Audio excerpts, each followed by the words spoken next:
Hello there. General Kenobi! You are listening to Mando Talk, your home for the Mandalorian chapter breakdown, speculation, and all kinds of Star Wars fun. That is right, guys. This is Mando Talk. I'm your host, Caleb Keller, and joined alongside me is my brother in the flesh, in blood, in the force, Jacob Keller. What's up, man? Not much, man. Dude, we just watched an amazing episode. Yes, we did. And how about that new intro? Yeah, that's a great intro there we got. We got all of our sound bites from previous episode. I think we did like a Star Wars expressions kind of thing, or impressions. We did do that one episode. Clearly, a while back. Nolan and Jacob are better at that because none of my impressions made the cut. So clearly them two are our go-to impressionists. But anyway, yes, we have to talk about Chapter 13, The Jedi, today. Obviously, we don't have Nolan or Brandon Anderson. Thanksgiving is going on right now. So first of all, happy Thanksgiving to all of our listeners out there.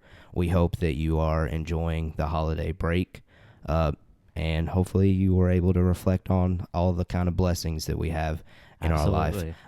But yeah, they couldn't be here really because we all just kind of had different things go on and go down with like just visiting some family and here and there and having different plans. So me and Jacob, since, we're family, we're conveniently with each other almost all the time. Yep. We're just going to go ahead and take care of this week's episode. Nolan and BA should be back next week. We should be back on schedule, but man alive, do we have an incredible Mandalorian episode to discuss. And right out the gate, man. Yeah, so full-on disclosure, spoiler-heavy breakdown, reaction, review, whatever you want to call it. Me and Jacob are going to take you along this journey of this incredible episode. The opening. Yeah, go ahead and talk about it, Jacob. Just that opening sequence. Well, we're taking straight to Corvus. And honestly, it looks nothing like I imagined it would look when Bo-Katan said it was a forest planet. It's all burnt. The whole forest, the whole planet almost is burnt to a crisp by, I guess, what the magistrate is doing, right? Right. Morgan Elsbeth, we end up finding out that her name is, which connects to some things that we did previously, that we've seen previously in Clone Wars. I haven't personally. I mean, we're just fresh off the rewatch, so we didn't really do much digging and connecting to previous things. I have a feeling, though, that we've seen her type of people before in the Clone Wars, and we've seen the Clone Wars here. It's not like we haven't watched it, but it's been a while. So those of you watching, those of you listening, let us know, like, which episode it is in the Clone Wars that we see Morgan Elsbeth's species, or I mean, she clearly is human. Yeah, she's a human. But she had some like painting going on with her face, didn't she? Didn't she have some? Yeah. So I mean, clearly human, but maybe with their own culture. Right. Maybe we've seen that culture before. But anyway, continue talking about the opening. Continue just diving into it. Right from the opening, we get nothing but action. So we go over to, it opens on Caladan, the city on Corvus, and we hear that gong. And that, the tone of that gong automatically, makes like a, what's the word? Like an ominous sound, right? Sure. An ominous sound of alarm, and we see people in the city like running to and fro, trying to get in their homes, and then these guards that look kind of dark and oppressive, right? Yeah. Then we get to outside of the city walls. And we see the guards, we see the armed men, running to and fro, shooting at something, shooting red blasters at something, and then we see those white lightsabers ignite. Dude, and I immediately got chills. I mean, and so I was under the impression that, like, our Ahsoka Tano reveal was going to be like Luke Skywalker at the end of The Force Awakens kind of reveal. Yeah. But, man, That's just what I was dived thinking straight too. into it. We went straight into her in action. Ahsoka's reveal is not like a peaceful reveal that I was expecting.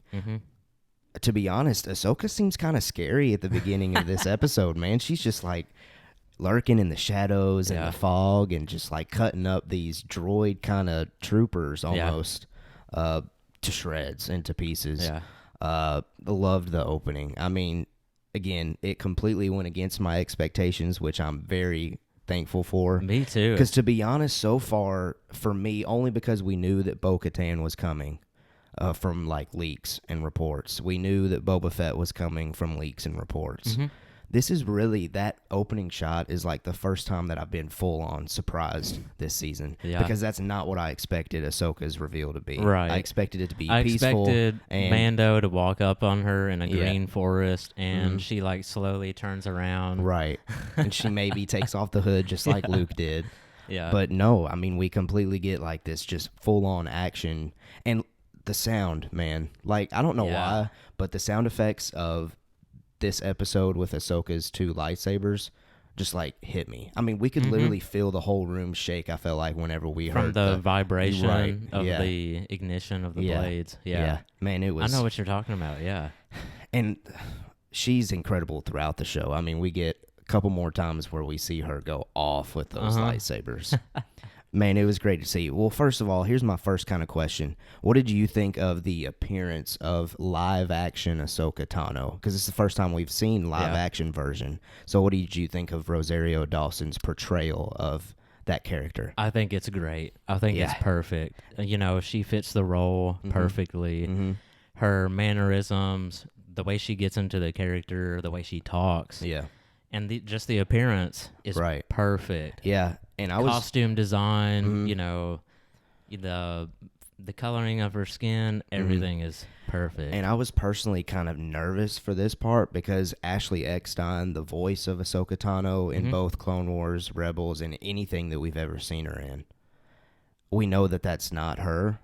And so I was nervous just because Ashley Eckstein for me was Ahsoka Tano for so long. Yeah.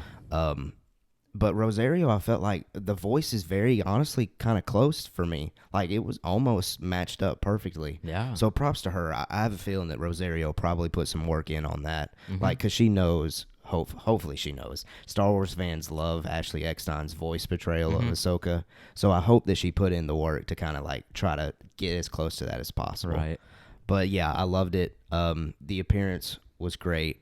Her movements, even, like, with the 2 lightsabers, like the running and the secretly running around and hiding, perfection as far as Ahsoka Tano goes. Like martial arts. Yeah. Absolutely. And so, like you said, we see her using her Jedi skills perfectly to use the Force to merge with her surroundings, right? Right. And to, you know, fight using that just as much as she fights with her blades. Right. And again, I thought that was awesome to because see. of the scene, it just gave her a kind of creepy, or not necessarily creepy, but yeah, because we know who she is. we know who she is. Like, we weren't but it would out. be creepy if we were. But it'd be a little bit creepy as a non, like, Star Wars as one of those guys shooting fan. at her. Yeah. Yeah, I'd be freaked out. Incredible opening. We loved the introduction of Ahsoka Tano. I mean, I was blown away.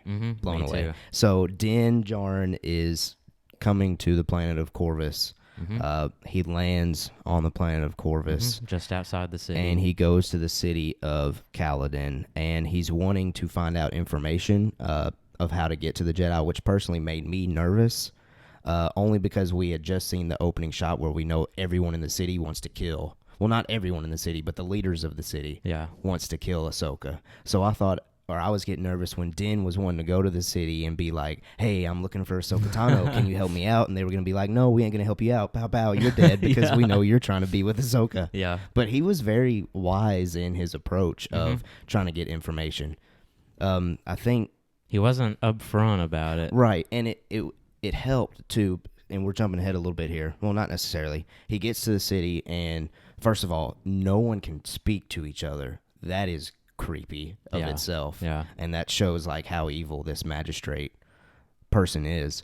And the soldiers take him to the magistrate.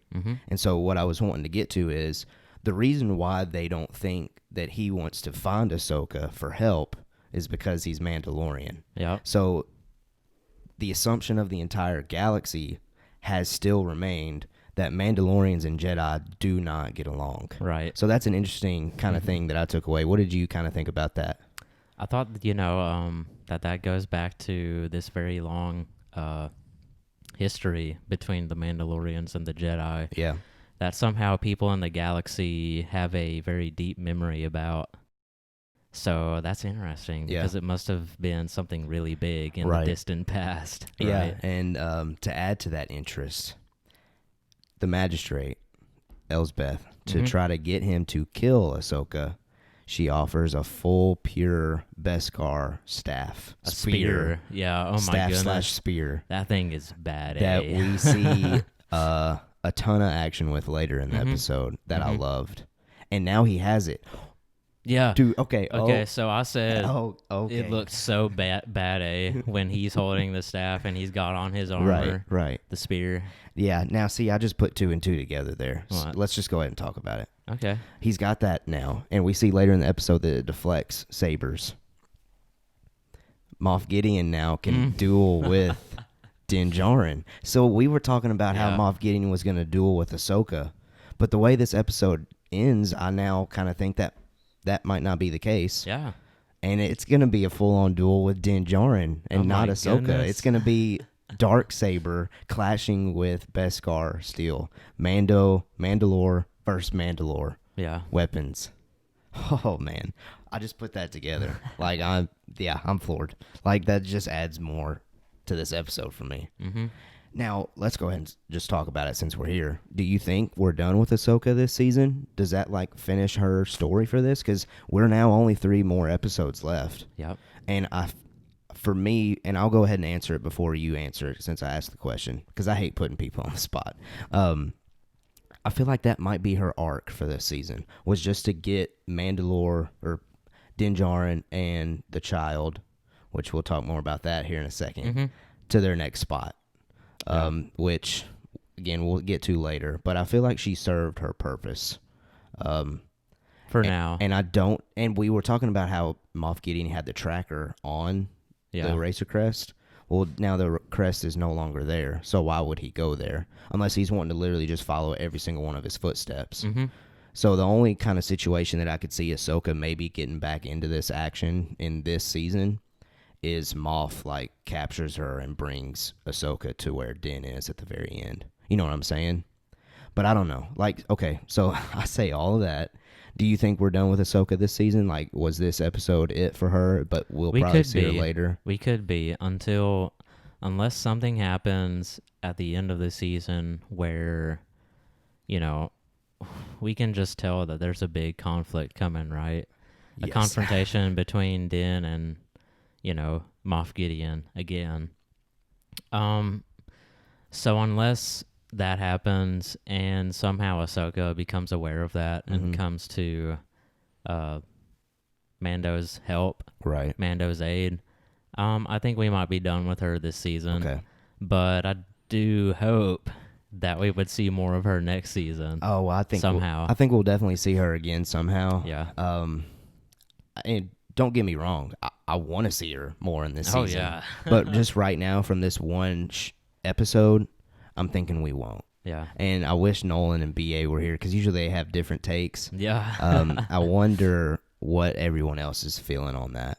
So let us know what you think.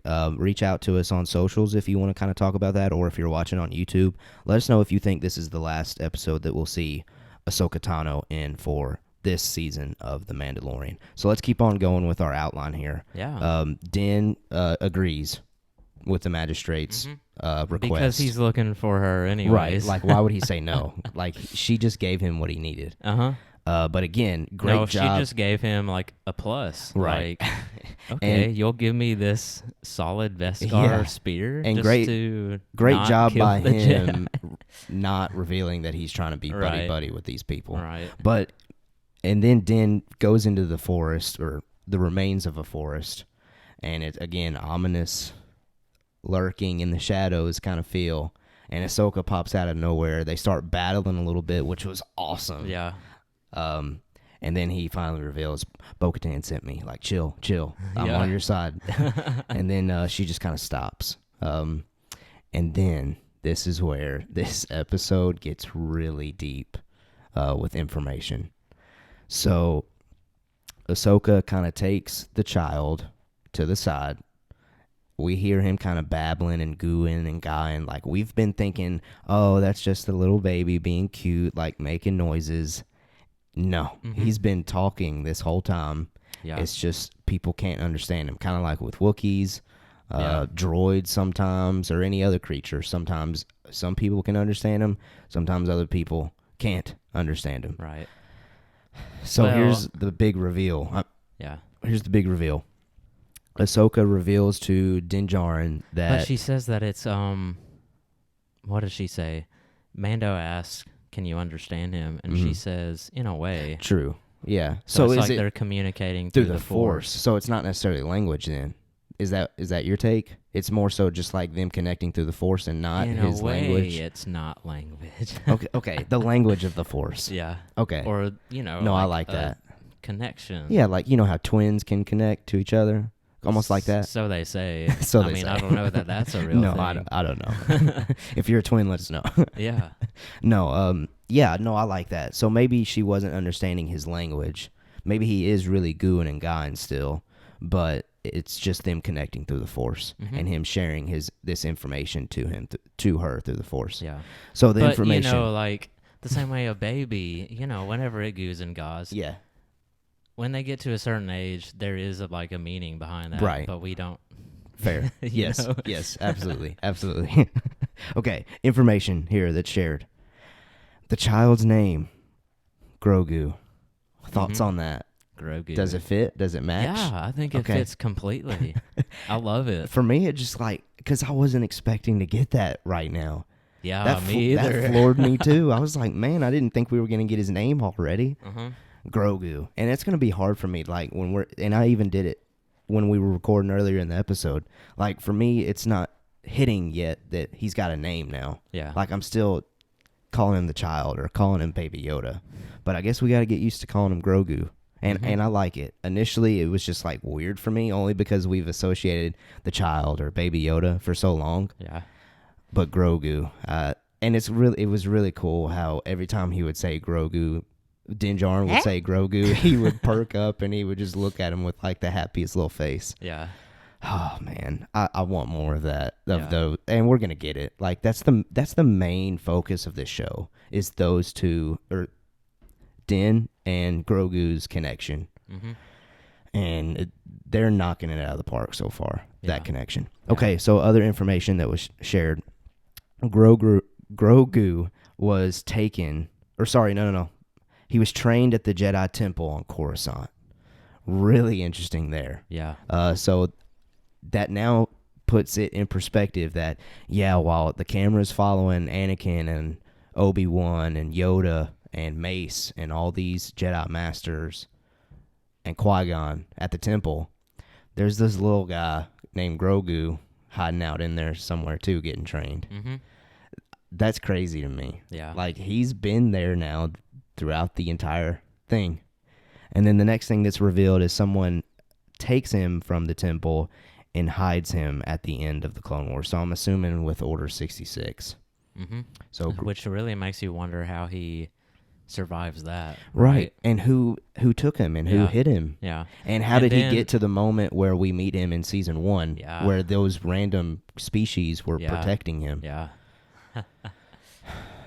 Man, I don't know. Initially I'm thinking Yoda, but I know Yoda, we kind of follow him on camera throughout his journey of at the end of Revenge of the Sith. Obviously after he fights Palpatine and he lands in Bail Organa's speeder or transport. Corellian cruiser. Yeah, there you go. He could have went back to the temple and scooped him up, but I don't know. I feel like the people out there that theorize that this is legit Yoda's offspring are happy with this moment right now because things are lining up to look that way. Things are lining up for that. Yoda and Yaddle hooked up and had Grogu.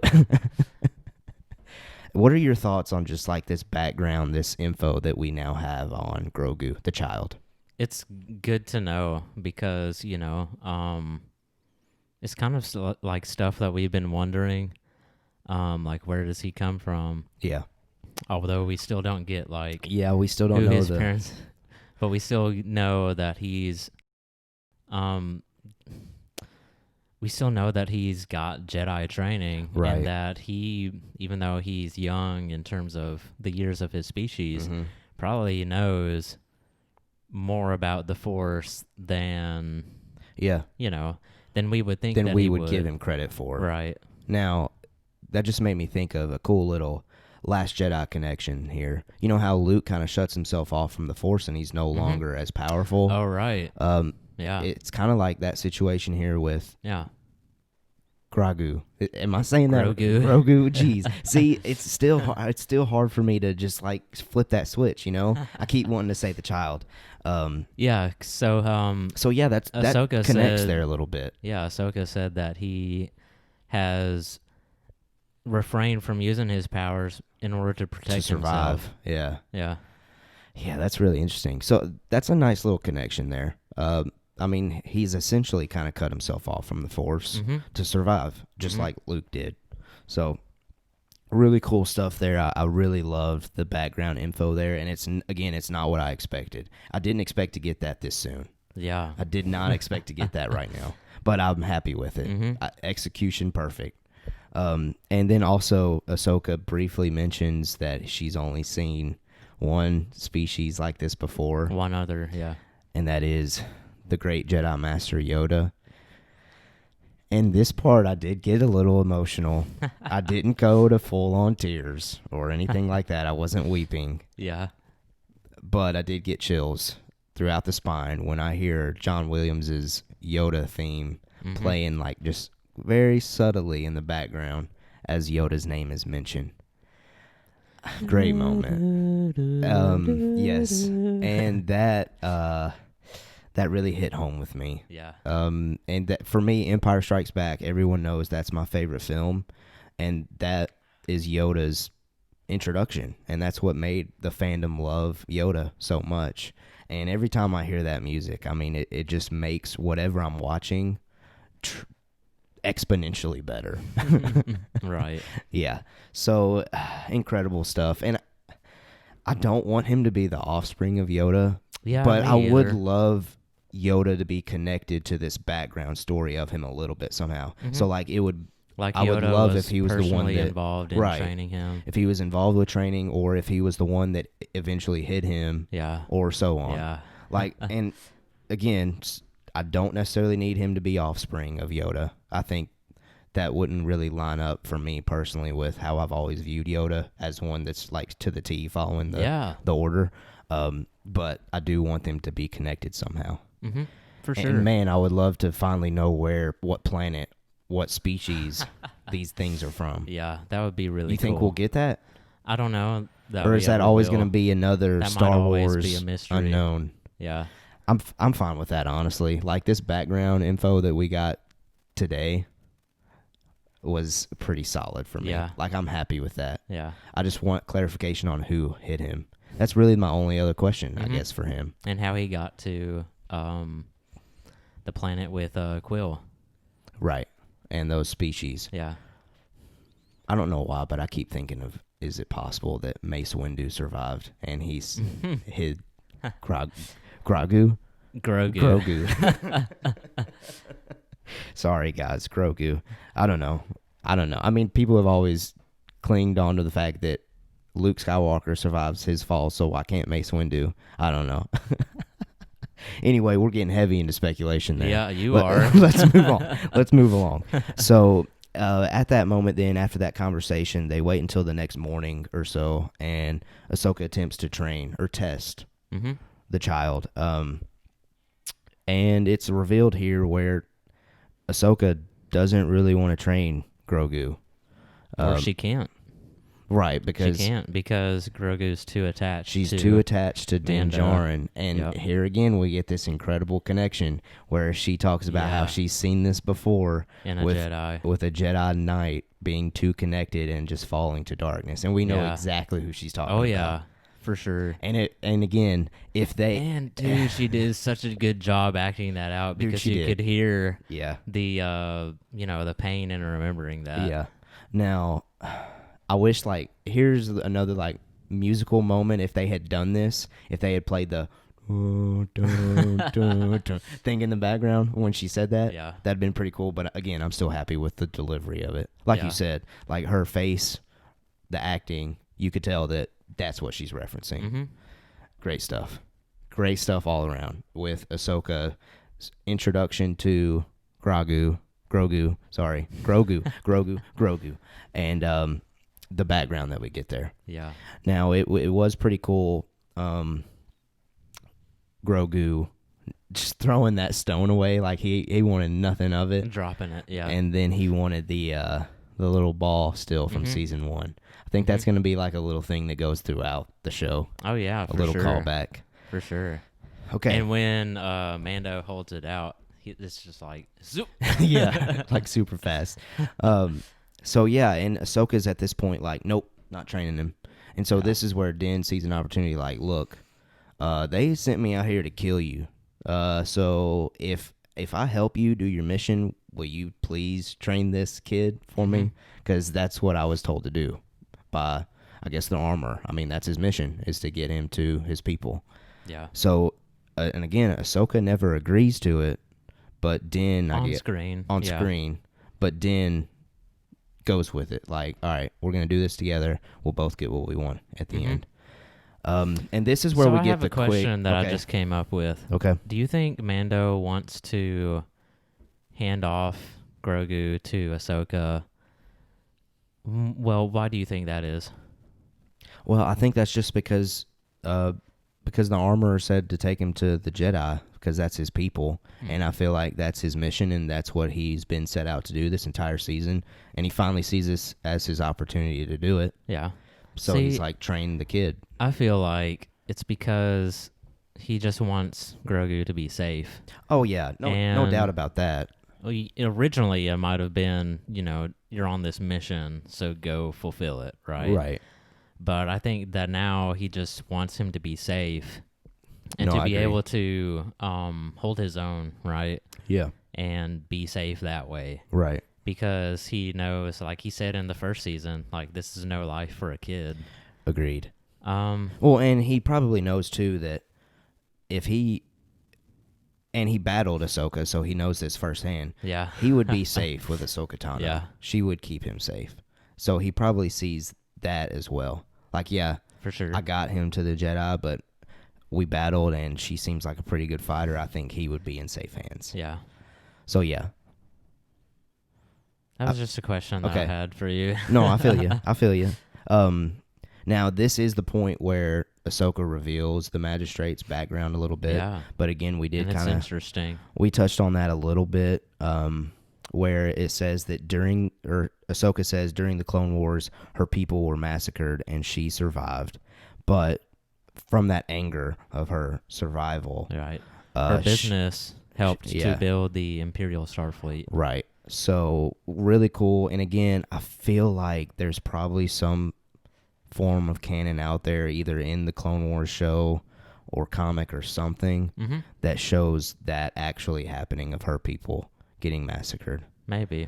But I could be wrong there. That just might be me wishful thinking. And again, it's been a while since I've seen the Clone Wars. And really just at this point, the bigger things and then the last season are really the only things that kind of I remember in full detail. But again, if you remember that exact moment, please let us know. So at that point then, though, Din and Ahsoka are on the mission to get into the city. Yep. And we're at the climax of the episode now where all the action goes down. Ahsoka, again, shredding through the soldiers and everything that she wants. Incredible lightsaber sound effects action again. And the one where she pulls them out from the same... Yeah, and that's a callback to Rebels, I think. Really? Incredible. Golly, that was so cool. Yeah. I got chills at that moment, too. And so then they kind of get to their two separate spots. Din is in a shootout with Lang. That's his name, right? Mm-hmm. The ex-soldier. And I've gotten into the habit of calling those kind of people marshals, only Right. because now we've seen Cara Dune as a marshal and we've seen Cobb Vanth as a marshal. Basically, whoever you can tell is the shooter presence in the town, I'm just going to start calling marshals. The armed strong man Right. of, yeah. Yeah, and it's really cool, and we didn't realize it until the credits were rolling. Lang, the actor for that, is Michael Biehn, which they reported way back in the summer that he was going to be in season 2. And he is the actor that's in Tombstone as one of the, I think he's the quick one with his pistol. What's his name? I can't remember. Johnny Ringo? Yes, that's it, dude. Look at you coming up clutch. I knew Nolan was going to know it. Yeah. But again, unfortunately, he's not here. So yeah, that was cool. And Yeah, I what thought made so too. what made that moment even more cool is they get when you into a told me that, shootout. I could see it. Yeah. If he had a mustache, you could tell. Yeah. No, and like I said, because of we know who he is and that character that he's played in the past, that shootout for me that they have in the middle of the town was that much better. Yeah. Only because it's a callback to his previous character that he played in Tombstone. I love that. But then really... So what about Ahsoka's fight with... what's her name again? The magistrate's Morgan name? Elsbeth. Okay. I'm not sure that we put that out there. Yeah, I think we kept calling her Elsbeth. And I Morgan Elsbeth. So is the Ahsoka magistrate. Battles the magistrate. Yeah, and that's where we see this Beskar Beskar in action. spear deflecting lightsabers. I had no idea that Beskar was that Powerful? deflective. Yeah, I didn't necessarily know that either. I'm trying to think back to the Clone Wars where I don't know. I mean, obviously it didn't help Jango out. But I guess he got a weak spot in the neck. Yeah. But yeah, that was super cool. And again, Yeah. so I guess my question though is, because we talked about how Din now has something that deflects lightsabers. Does he know that though? Like, do you think Ahsoka? I mean, he used his arm braces to deflect. Oh, Ahsoka's right. lightsabers. Yeah. Okay. So yeah, Beskar. That was cool to see too. Yeah, we completely glossed over that. That was super cool. That just got you visually ready for the spear at the end too. But yeah, I love the battle between those two, and so let's talk about that.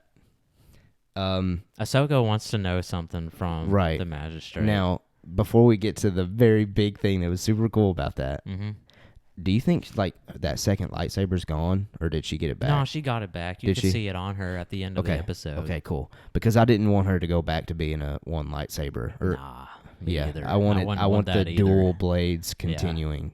Because we haven't gotten that live action before. I mean, we got it a little bit in Attack of the Clones when Anakin fights Dooku, but we've never gotten a live action Jedi that their style is to carry two sabers. Yeah.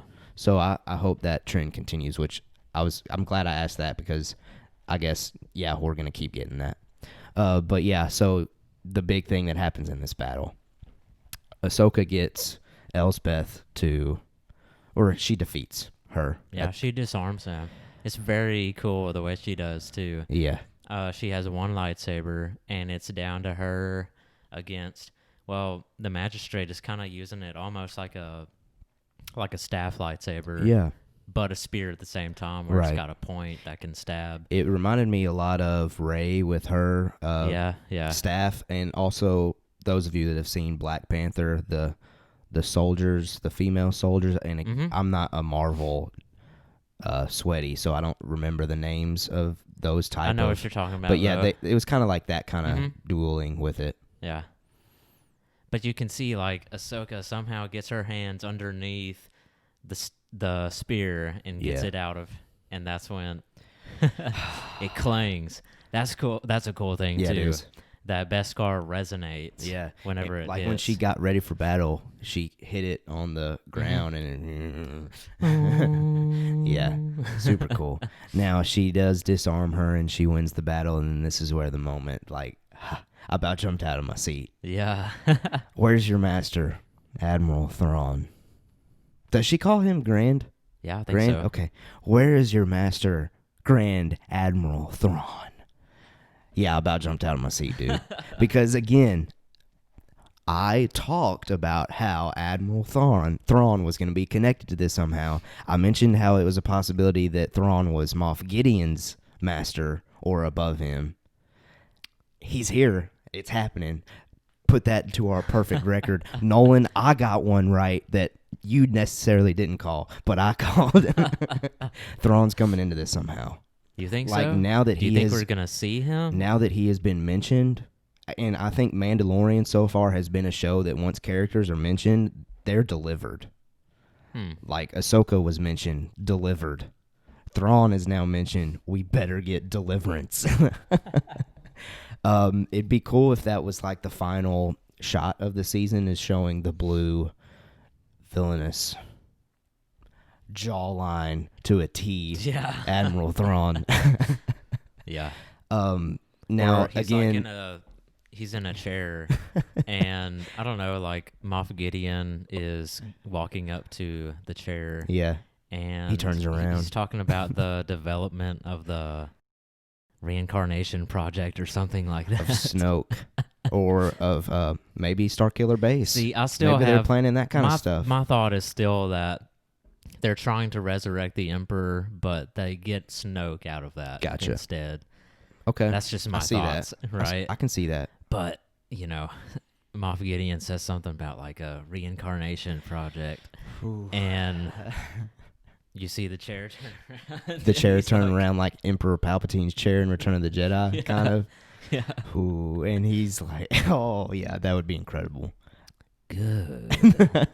Something like that. That would be absolutely incredible. Now I did say that somehow Thrawn was connected to Moff, so I guess technically, me mentioning that Thrawn was connected to the show somehow, I guess counts. We'll see if he's connected to Gideon somehow. Yeah. But regardless, it would just be really cool if they bring Thrawn into this. And now let's talk about that too. And we can ask the question, or casual viewers are probably asking the question, who is Thrawn? Yeah, they definitely are. And why is Ahsoka Tano like, why is Ahsoka wanting to find this guy named Thrawn? Yeah. So let me answer the question as to why she wants Thrawn. At the very end of Star Wars Rebels, the animated show that, again, probably the people that need answering to this question probably haven't seen. Right. At the very end of Star Wars Rebels, Thrawn and Ezra disappear from battle. Well, first it should be said that aside from Darth Vader and Grand Moff Tarkin, Grand Admiral Thrawn is like up there in the Imperial echelon with a private access to the Emperor, right? Yeah, no, I'm glad you said that. So this guy's legit. Yeah. This guy is a villain. He's probably, if not equal to, then right below Grand Moff Tarkin. Agreed. So Ahsoka, and at the very end of Rebels, so Thrawn and Ezra vanish. They're together. And at the very end of Rebels, Ahsoka and Sabine Wren have the mission of finding Ezra. So for me, because here now in The Mandalorian, she's still asking, where is Grand Admiral Thrawn? I think they're still trying to accomplish that mission still. And I think that they're trying, because I guess maybe she's heard that Thrawn is lurking in the shadows still. Yeah. Especially if the unknown regions. Right. And if that's the case, then she fully believes that Ezra is still out there, and if she can get to Thrawn, she can figure out where Ezra Bridger is. Yeah. Dude, what if the magistrate is operating under some sort of orders from Thrawn? Oh, and that's why her business is still going. I think so. Now, my question, though, is Thrawn really connected to this new order that they're trying to establish, or is this now kind of like a shadow collective kind of thing where he's like, nah, Moff Gideon, you ain't gonna be the next man in charge. Like, I've been around longer than you, bro. Oh yeah. You know what I'm saying? Yeah. Like, maybe those two end up not necessarily being on the same side, but maybe in conflict with each other. Don't you think that Grand Admiral Thrawn would be invested in bringing back the Empire? Oh yeah, no doubt. No doubt. Yeah. But again, you know how Imperial officers are. Like, nah, I got to be the lead one. Well, yeah. Versus you. You know what I'm saying? Yeah. I can just see like an avenue where, yeah, they might be trying to do the same thing, but they end up like stepping on each other's toes and they don't like that. You know what I'm saying? There's a bunch of possibilities. But regardless, I do think Thrawn being mentioned is a tease at those of us that have seen Rebels, knowing that, well, that makes sense because we know that that's who she's trying to find out where Ezra is at the very end of that show, with another Mandalorian at her side, Sabine. Right. Let's go ahead and talk about that too. Like, I honestly thought that once we saw Ahsoka, we would see Sabine somehow, but it seems like she's just there alone. Mm-hmm. And that's, I don't know, like maybe they've split into two and they've got two separate leads, and she's... Yeah, I could see that. So do you think we'll see Sabine eventually in this show? I'm not sure about that. Okay. I'm not sure about that. If they continue to dive into Ahsoka's journey, You know, I think we will. yeah, that or Sabine could join up with Bo-Katan in what she's doing. Now, and again, I asked this last week. Bo-Katan, Boba Fett, Cobb Vanth, Ahsoka Tano. Mm-hmm. Are we done with all of these characters already, or are all of them gonna, or at least for this season, or are all of them gonna somehow interweave and connect into this final big battle at the end of this season? Or is that just something that they're throwing out there this season to be like, these are the characters that are gonna help this show go on for 4, 5, 6, 7, 8 seasons? Yeah. You know what I'm saying? So I don't know. I feel like maybe we might get some more with Ahsoka or Bo, because they directly connect to the story that's going on right now. Like, again, Boba Fett and Cobb Vanth, they don't necessarily connect with Din Djarin and his journey right now as much as these other ones. Mm-hmm. So that's where my interest and focus is, personally. Yeah, me Don't too. get me wrong, I love Boba Fett, but again, I've said it last week, I can not have Boba Fett and focus on the Mandalorian. It'd be awesome story. to see him get back his armor, though, one day. Yeah, and again, like, is that still in the ship? Is that still in the crest? It's gotta It better be. It's gotta be. I was hoping at some point, at this point, they would at least show it, like, in the background somewhere. And Yeah, maybe they it have, and probably maybe we is, just though. haven't seen it. Yeah. But anyway, incredible action, incredible reveal of Grand Admiral Thrawn still being out there. But again, this makes me worried. Is this show getting too sweaty for the casual viewer? Like season 1, and we've spent, and we'll go ahead and say it, we've spent Thanksgiving with my parents. Both of them enjoy watching The Mandalorian, but they're not like sweaties like us. Our dad. Yeah, he's kind of got some pushback, you know. He's like one of those, like, if it's not realistic, I ain't watching it kind of guy. But regardless, I mean, casual viewers, people that just like watching it for the action and the lightsabers and the shots and stuff like that, Yeah. are they now lost? Like, I just get really nervous that casual viewers are going to be like, and this is now for the nerds again that I can't keep up with, so I'm checking out. You know what I'm saying? Yeah. I don't know. I just get really nervous when they make, and for us, it's incredible. It's epic. Yeah, dude. But I just get nervous for the casual viewers that like, I can't keep up anymore. I'm checking out. Yeah. You know what I'm saying? I can see that for sure. Thoughts on it, or other like that oppose what I think? Well, I don't know. It just makes me nervous. It's hard for me to say because I'm not a casual viewer. Right. So I don't know how to step into that mindset. Yeah, it's hard for me too. Dude, like the way I am, whenever there's a good story that has multiple inlets to go into a backstory, Yeah. I'm going to dive into it. True. And you saw that I did the same thing with Halo. Yeah. Even though I haven't even played the video games. Right. You still somehow know all the stories. A little bit. And I want to know more just because it's a good story. Just based off of watching the cinematic shots. Right. So I'm that kind of person. Mm-hmm. And I don't know, it's just hard for me to say what a casual viewer would do. Okay. I would hope that there's enough action and enough plot movement and again, like character development and character growth and care. Yeah. I would hope that there's enough of that to keep someone still interested and, Yeah. Baby Yoda's still here. He's still looking cute With as a new ever. name. Yeah, a new cute name. Yeah. Grogu. So let's just go ahead and say this. If you are a casual Mandalorian viewer, first of all, thank you for listening. Second of all, push through. And if you ever get lost, just do some research. And man, if you ever get lost, hit us up. Mando Talk will clear it up for you. Yep. But yeah, I just want the Mandalorian to continue to be successful. And I know, first of all, there's a couple of different variables why season 1 was successful. But I know that one of those variables was the fact that it was new. And it wasn't necessarily connected to things that we had seen before. Right. But now it is. It's big time now connected to things we've seen before. So that just makes me a little worried. But again, for me, I'm loving every second of it. Yeah. Like that was incredible from start to finish. So let's go ahead and talk about the closer, and we'll kind of end up wrapping this up pretty soon. Ahsoka, again, reaffirms, I'm not training the kid. He's too connected to you.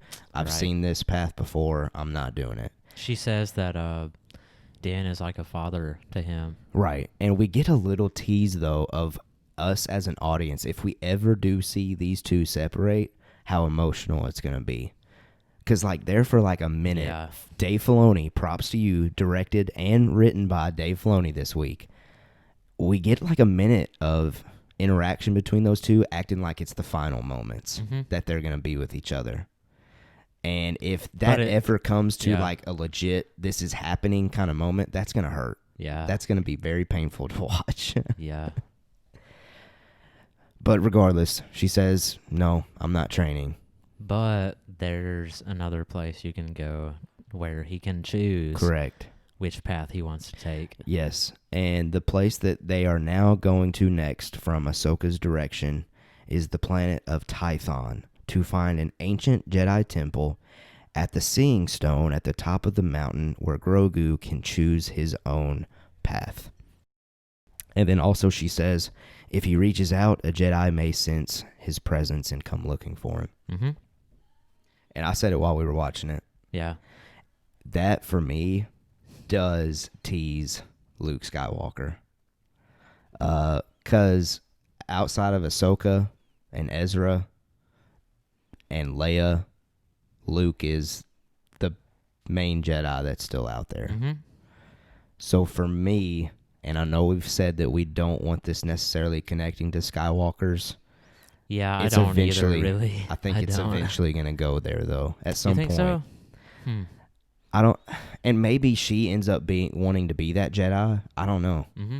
Maybe she sees that Grogu does choose the path of the Jedi, and she senses it, and she's the one that goes. And she's like, okay, I'm going to commit to being with these people. Yeah. It seems like maybe their mission could actually help me with my mission, so I'm going to go and be that one that responds to that call. Oh, you said something like just now where their mission might help with my mission. Right. I just thought it would be really cool if the three of them teamed up. Oh, yeah, if they were like the new trio that went throughout this show. Yeah. Oh, absolutely. That'd be awesome. I'm here for it. A Jedi and a Mando and a little baby Yoda. Yeah. Like, you can't beat that. That would be awesome. That's like an ultimate team up. That's Avengers Assemble moment right there. Regardless, second week in a row, incredible possibilities that have been unfolding or presented to us. Do you think that this great conflict is going to happen on Tython?